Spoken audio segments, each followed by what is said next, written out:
Hello students, आपका फिर से स्वागत है हमारी इस YouTube channel Spark X Education में। तो अभी तक हमने देखा what is arithmetic progression, then after general form of arithmetic progression, और उसमें से हमने देखा कि nth टर्म का जनरल nth टर्म कैसे फाइंड करते हैं। ओके, तो nth टर्म का फॉर्मूला देखा था। अगर आप लोगों ने वो लेक्चर्स नहीं देखे तो जाइए और प्लेलिस्ट में उसका जो लेक्चर देखे। ओके, अब उससे आगे हम देखते हैं question based on nth term, यानी कि जो आपकी nth टर्म है उसके बेस के क्वेश्चन देखने के, जिससे आप लोगों का nth टर्म पे थोड़ा ज्यादा कॉन्फिडेंस बिल्डअप हो।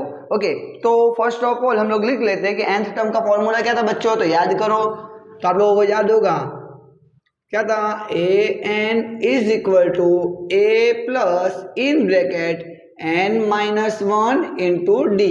जो आप लोगों को अच्छे से याद होगा, जहां पे A N is equal to क्या होगा आपका लास्ट टर्म या फिर nth term, a is equal to first term, n is equal to number of terms and d is equal to common difference. Okay, तो अब हम वन बाय वन हम एक एक क्वेश्चन लेते हैं। तो लिखते हैं फर्स्ट क्वेश्चन हम लेते हैं क्वेश्चन नंबर 1। तो क्वेश्चन नंबर 1 में हम लिखते हैं, उसके हम लिखते हैं क्या लिखेंगे बच्चों, 20th टर्म ऑफ कोई आपको मान लो एक एपी दे दी हुई है 4, 7, 10, ऐसी एक एपी दे दी हुई है। अब इस एपी का आपको कौन सा टर्म फाइंड करना है, 20th टर्म।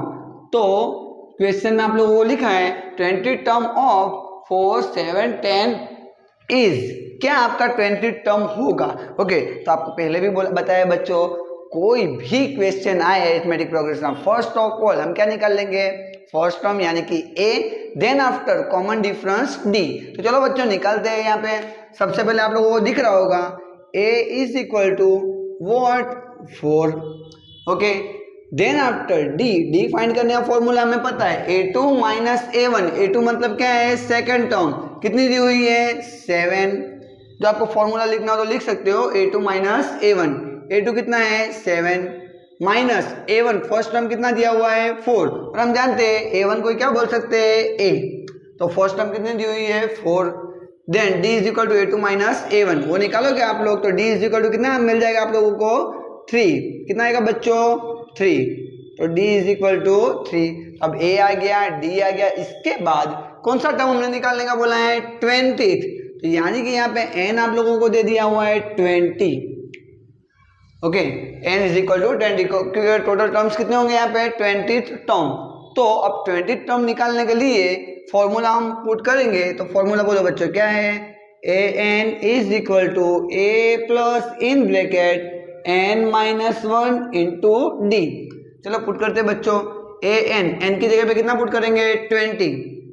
तो a20 इज इक्वल टू ए हमारे पास कितना है 4, तो रखो बच्चों 4 प्लस इन ब्रैकेट n के जगह पे कितना पुट करना है 20, तो 20 माइनस 1 इंटू डी कितना है हमारे पास 3। चलो बच्चों थोड़ा सिंप्लीफाई करते हैं, 4 प्लस 20 माइनस 1 कितना होगा 19। तो 19 मल्टीप्लाई कितना करना है हमें 3। तो चलो बच्चों करो फटाफट, 19 इंटू 3 करो कितना होगा 57। अब इसका एडिशन करोगे तो आपको फाइनल कितना मिला 61।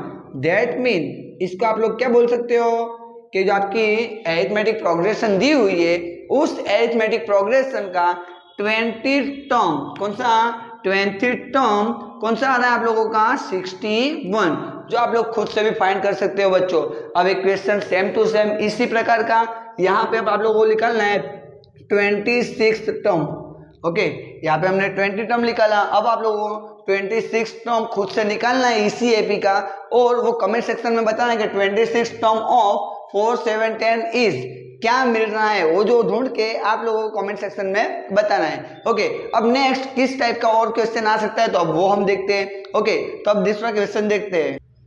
तो चलो बच्चों अब सेकंड क्वेश्चन हम देखते हैं। सेकंड क्वेश्चन में बोले गए हैं यहाँ पे which term of AP 9, 18, 27 is 234। तो यानी कि यहाँ पे आप लोगों को पूछे गया है कि विच टर्म यानी कौन सा टर्म होगा एपी का, जो आपको एपी दी है उसका कौन सा टर्म 234 होगा, आपको ये चीज अब बताना है। ओके, तो बच्चों इसे भी हम सॉल्व करते हैं। उसके बाद जो आप लोगों को मोस्ट इंपोर्टेंट क्वेश्चन आप बोल सकते हो वो क्वेश्चन भी हम देखने वाले, तो वीडियो में लास्ट तक बने रहना। और अगर अभी तक आपने चैनल को सब्सक्राइब नहीं किया है तो सब्सक्राइब कर लीजिए, जिससे इसी प्रकार की नॉलेजेबल वीडियो आप लोगों तक पहुंचती रहे। ओके, तो चलो देखते हैं बच्चों, जानते हैं हम कोई भी एपी का सम आए, सबसे पहले क्या फाइंड करना है, ए यानी कि first term, then after common difference D. तो बोलना ना बच्चों, यहाँ पे जो हम सॉल्यूशन लिखेंगे, सॉल्यूशन के अंदर सबसे पहले यहाँ पे हमें दिख रहा है A1 मतलब ए, फर्स्ट टर्म कितनी दी हुई है 9, देन आफ्टर ये आपका A1 A2 A3 जो हमें पता है। ओके, तो A1 is equal to 9।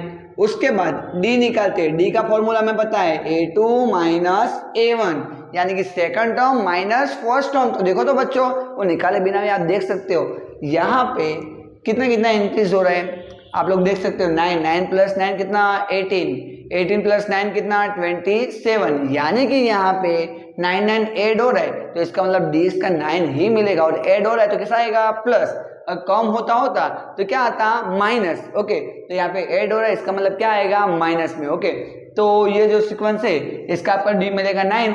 Find करके चेक कर लेते हैं, बोलो A2 कितना है, A2 कितना है 18 माइनस A1 कितना है 9, अगर आप माइनस करोगे तो डी कितना आ जाएगा आपका बच्चों 9। ओके, चलो डी भी मिल गया।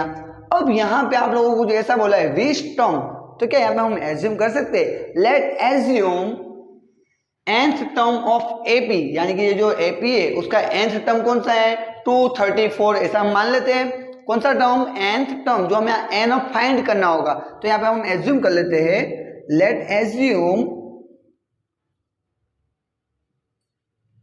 nth term of AP, nth term of AP is what 234।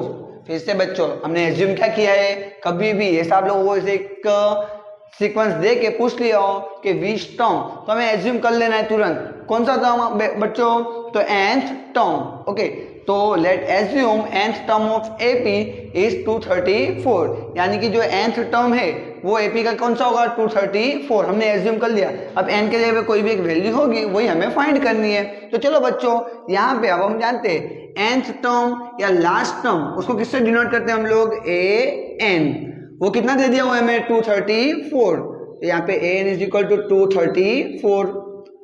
Okay बच्चों, तो इतना हो गया है। अब इसके आगे एकदम इजी, जिस प्रकार आगे कर सकते हैं उसी प्रकार सबसे पहले फॉर्मूला हम पुट करेंगे। तो फॉर्मूला आप लोगों को याद होगा अच्छे से बच्चों, तो फॉर्मूला क्या आएगा बोलो तो, an is equal to a plus in bracket n minus 1 into D. तो चलो पुट करते हैं बच्चों फॉर्मूला में सब वैल्यू, n कितना है 234 इज इक्वल टू a हमारे पास कितना दिख रहा है देखो तो बच्चों 9 plus n minus 1 into D कितना है हमारे पास 9।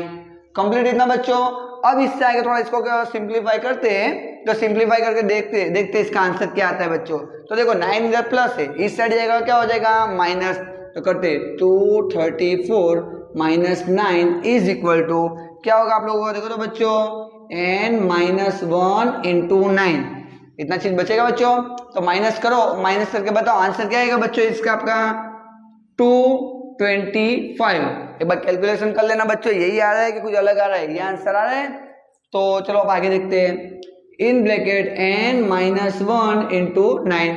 तो अब देखो बच्चों 9 इधर मल्टीप्लीकेशन में सामने जाएगा, क्या कहाँ पे जाएगा डिवीजन में। तो चलो बच्चों सब लोग डिवाइड करो फटाफट, 225 डिवाइडेड बाई 9 करो सब लोग, और बताओ आंसर क्या आ रहा है आप लोगों का। चलो बच्चों फटाफट करो जल्दी से, कितना आ रहा है कमेंट सेक्शन में बताओ जल्दी। तो आप लोगों का आंसर आया होगा बच्चों, कितना है 25 is equal to n minus 1।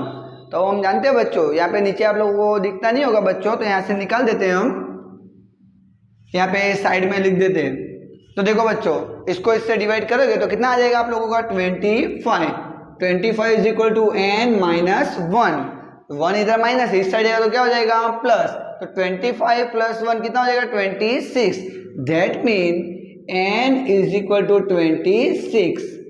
फिर लास्ट में आप लोगों को लिख देना है here 26 term of AP is 234, यानी कि यहाँ पे जो हमने एज्यूम किया था कौन सा term n is equal to कितना है 26, तो आप लिख सकते हो here 26 term of AP is 234, यानी कि आपका ये वाला जो सम है वो एकदम क्लियर हो जाता है। और ये एक सम थोड़ा आप इंपॉर्टेंट बोल सकते हो। ओके, तो अच्छे से सॉल्व करना।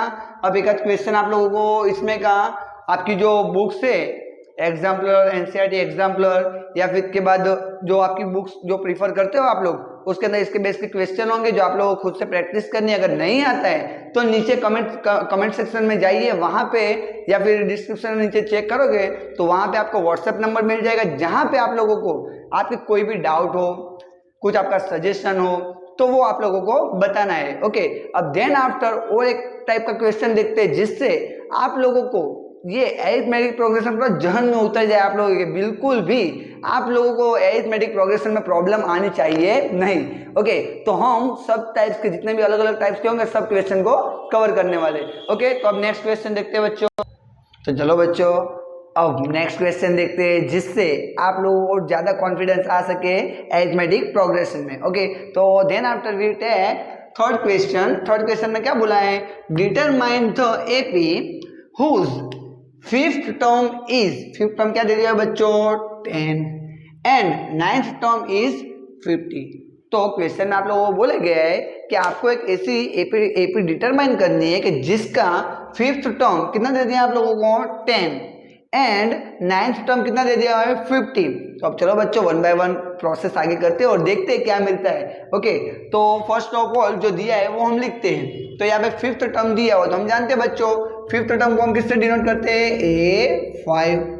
A5 कितना दे दिया हम लोगों को 10, it is given in question. Okay, and ninth term को हम क्या बोल सकते हैं A9 इज इक्वल टू कितना दिया हुआ है 50। चलो ये दो चीज आप लोगों को दी है। ओके बच्चों, अब थोड़ा आगे बढ़ते हैं। A5 का जनरल फॉर्मूला में याद करो बच्चों, हमने देखा था जनरल फॉर्मूला जो हमने लिखा था A5 फिफ्थ टर्म को क्या लिख सकते हैं A+4D, या फिर आप लोग इधर भी पुट करके चेक कर सकते हैं। A5 निकालना है 10 के जगह पे कितना पुट करोगे 5, 10 के जगह पे 5 पुट करो, 5 पुट करोगे तो A+5 - 1 कितना होगा 4, तो क्या हो जाएगा A+4D, जो आप बच्चों इजीली फाइंड कर सकते हो। ओके, तो चलो ये आपका सॉल्यूशन स्टार्ट हो गया है। तो चलो सबसे पहले निकालते हैं A5। बोलो A5 को क्या लिख सकते हैं बच्चों A+4D, जो यहाँ पे भी आप रख सकते हो, इनकी जगह पे पुट 5 करोगे तो आपको क्या मिलेगा A+4D। चलो बच्चों देखो तो A5 की वैल्यू कितनी दी हुई है 10, पुट करो 10 is equal to A+4D, equation number 1। Then after थोड़ा आगे बढ़ते हैं बच्चों, हमको और क्या दिया हुआ है A9 इज इक्वल टू, इसका शॉर्ट फॉर्म क्या लिख सकते हो आप लोग A+8D। चलो देखो तो बच्चों A9 की वैल्यू कितनी दी हुई है 50, therefore 50 is equal to A+8D, equation number 2। तो अब सिंपली बच्चों इक्वेशन 2 में से इक्वेशन 1 को माइनस करना है। तो चलो लेफ्ट साइड का माइनस लेफ्ट साइड से, राइट साइड का राइट साइड से। तो देखो तो 50 - 10, देखो तो बच्चों 50 - 10 करोगे इक्वेशन 2 माइनस इक्वेशन 1, 50 - 10 कितना हो जाएगा 40। ओके, इज इक्वल टू, यहाँ पे देखो a में से a जाएगा तो क्या हो जाएगा 0, a तो उड़ गया।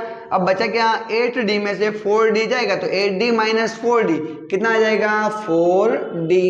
आप लोग बच्चों ये थोड़ा कैलकुलेशन खुद से करना, पहले लिखना अच्छे से। 50 - 10 कितना आएगा 40, देन आफ्टर a में से a जाएगा तो क्या बचेगा 0, उसके बाद 8D में से 4D जाएगा कितना बचेगा 4D। अब हम जानते 4 इधर मल्टीप्लीकेशन में, इधर जाएगा तो कहाँ जाएगा डिवीजन में, देयरफॉर 40 डिवाइडेड बाय 4, इसका मतलब आप लोगों को D जो मिलेगा 40 डिवाइडेड बाय 4 करो कितना आ जाएगा 10। ओके, तो आप लोग इजीली फाइंड कर सकते हो 10 × 4 करके 4 से 4 कैंसिल, तो D इज इक्वल टू 10। अब यहाँ पे D तो हमें मिल गया है। अगर आप लोगों को डिटरमाइन करना है AP, तो AP के लिए आप लोगों के पास क्या होना चाहिए A एंड D, बिकॉज जो आपकी AP होती है, AP का जनरल फॉर्म क्या था A+D, A+2D, A+3D। ओके, वो आप लोगों को अच्छे से पता है। तो अब उसके लिए आप लोगों को डी तो मिल गया, क्या फाइंड करना पड़ेगा, ए। तो अब ए फाइंड करने के लिए डी की वैल्यू या फिर इक्वेशन 1 या फिर इक्वेशन 2 दोनों में से किधर भी पुट करोगे तो आप लोगों को क्या मिल जाएगा, ए। किस में भी पुट कर सकते हो, जो आपको इजी पड़े उसमें रखोगे तो ज़्यादा अच्छा होगा। तो अभी हम इक्वेशन 1 में पुट करते हैं डी की वैल्यू और चेक करते हैं आप लोगों को ए की वैल्यू क्या मिलती है। तो देखो तो इक्वेशन 1 क्या लिखा है, 10 is equal to A plus 4d। चलो वैल्यू पुट करो बच्चों, 10 is equal to A plus 4 का 4, डी कितना है 10। ओके तो यहाँ पे देखो तो 4 इंटू 10 कितना होगा 40, 40 इधर प्लस है, इधर जाएगा तो क्या हो जाएगा माइनस। तो क्या लिख सकते इधर 10 माइनस 40 इज इक्वल टू ए। जो आप इधर माइनस करोगे तो माइनस करके वैल्यू आप लोगों को क्या मिलेगी ए की, तो a is equal to minus 30, a is equal to कितना आ जाएगा माइनस 30, जो आप एकदम इजीली कैलकुलेशन कर सकते हो। ओके तो यहाँ तक हुआ। अब आप लोगों को टर्म्स लिखनी है, तो टर्म्स लिखने के लिए हम जानते हैं बच्चों, टर्म्स लिखने के लिए क्या लिखना पड़ेगा, फर्स्ट टर्म ए, सेकंड टर्म ए प्लस डी, थर्ड टर्म ए प्लस 2d, थर्ड टर्म लिख दोगे चल जाएगा उतना। ओके तो अब चलो बच्चों वो लिखते हैं। अगर ये आपने नोट नहीं किया है तो वो नोट कीजिए, साथ में वीडियो को पॉज करके पहले नोट कर लीजिए, उसके बाद आगे कैलकुलेशन करें। तो first of all first term a1 is equal to a कितना मिला है हमें, देखो तो बच्चों माइनस 30 पुट कर दो। देन सेकंड टर्म a2 कैसे मिलेगा हमें, a प्लस डी, पुट करो ए की वैल्यू कितनी आई है माइनस 30 प्लस डी कितना आया है 10, तो माइनस 30 प्लस 10 करोगे कितना आएगा minus 20, therefore a2 is equal to minus 20। उसके बाद का टर्म आप खुद से सोच सकते हो बच्चों क्या आएगा, पहले माइनस 30 माइनस 20, अब इसके बाद क्या आएगा माइनस 10 ऑब्वियसली आएगा ही बच्चों, क्योंकि यहाँ पे 10 प्लस हो रहा है माइनस 20, क्योंकि डी कितना है आपका प्लस 10। तो अब जो थर्ड टर्म आएगी उसमें 10 क्या होगा प्लस, उसके बाद की टर्म में फिर से 10 क्या होगा प्लस, फिर भी निकाल लेते बच्चों। तो बोलो a3 आप लोग खुद से फाइंड करना और आप लोग को a3 इज इक्वल टू मिलेगा माइनस 10। ओके तो अब आप लोगों को AP बोला है तो AP के लिए हम क्या करते हैं, सिंपली a1 a2 a3 तीन टर्म लिख के डॉट डॉट कर सकते हो। तो बोलो a1 कितना आया माइनस 30, a2 कितना है माइनस 20, a3 माइनस 10। तो ये है आप लोगों की जो हमने लिखा है माइनस 30 माइनस 20 माइनस 10, वो आपने डिटरमाइन कर दिए AP, जो आपकी AP फॉर्म हो चुकी है। ओके तो इस प्रकार आप लोग एक अरिथमेटिक प्रोग्रेशन के अलग अलग क्वेश्चन को अच्छे से कर सकते हो। तो वीडियो को ज़्यादा से ज़्यादा शेयर करें, और अगर वीडियो आपको अच्छा लगा हो तो लाइक करें, कमेंट करें, और अगर अभी तक आप लोगों ने चैनल को सब्सक्राइब नहीं किया है तो चैनल को सब्सक्राइब कर दे। एंड अगर आपके कोई भी सजेशन हो तो उसे कमेंट सेक्शन में बताना बिल्कुल भी ना भूलें, जिससे हम लोग थोड़ा मॉडिफाई कर सके वीडियोस को। Okay thank you.